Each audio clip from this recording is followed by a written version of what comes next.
यांनी निदा खान प्रकरणावरती काय प्रतिक्रिया दिलेली होती ते देखील जाणून घेऊयात।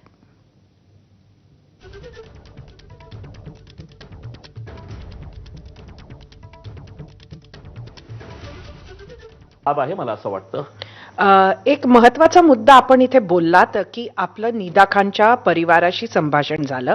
आम्हाला सुद्धा महाराष्ट्राला सुद्धा ऐकायला आवडेल की ती बाजू काय आहे, कारण पोलिसांना काही त्या सापडलेल्या नाहीये असं वाटतं।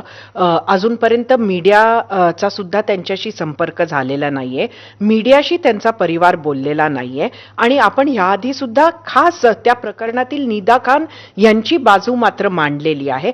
काय नक्की म्हणणं आहे त्यांचं TCS प्रकरणात?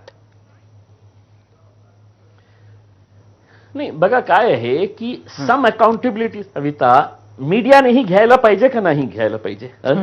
तुम्ही जेव्हा जोपर्यंत TCSच्या ऑफिशियल स्टेटमेंट आलं नाही तोपर्यंत सगळं मीडिया जे आहे 24/7 का दाखवत होते की ही HR डिपार्टमेंटची आहे, ती महिलांना हे रिक्रूट करायची आणि त्यांना कन्व्हर्जन मध्ये।